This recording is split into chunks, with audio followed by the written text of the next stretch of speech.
आदरणीय प्रधानमंत्री श्री नरेंद्र मोदी जी के मार्गदर्शन में देश की नई संसद में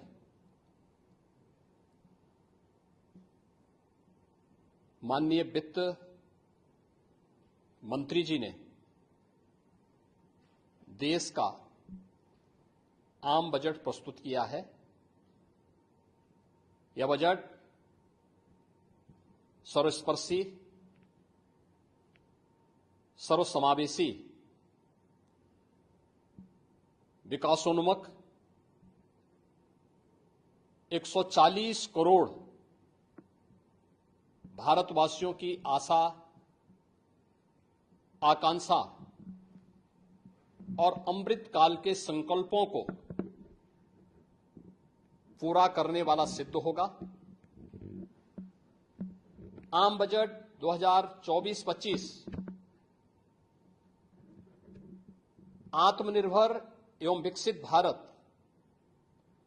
के निर्माण का एक आर्थिक दस्तावेज है।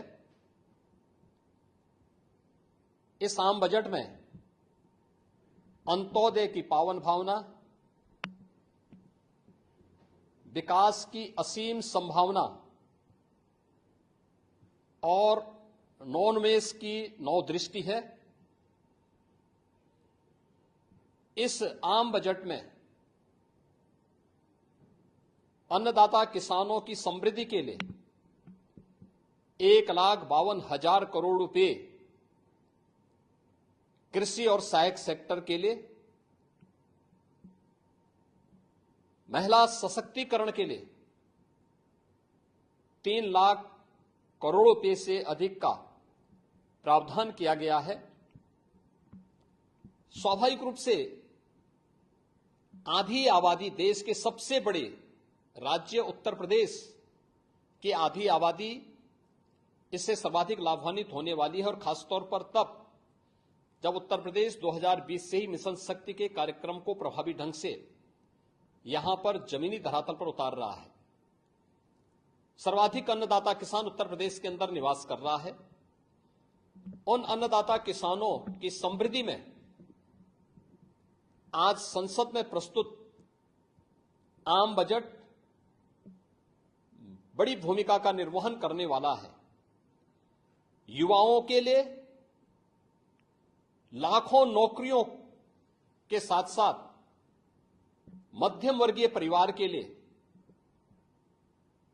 प्रत्यक्ष कर यानी इनकम टैक्स में जो नए टैक्स स्लैब की घोषणा हुई है, ये सभी अभिनंदनीय है, स्वागत योग्य है। इस पूरे बजट को अगर मैं कह सकता हूं कि यह बजट भारत को $5 ट्रिलियन की इकोनॉमी में बदलने के संकल्प के साथ ही दुनिया के ग्रोथ इंजन के रूप में भारत की भूमिका को और विकसित भारत की संकल्पना को साकार करने का एक आर्थिक दस्तावेज के रूप में यह देश की संसद में प्रस्तुत किया गया है। इस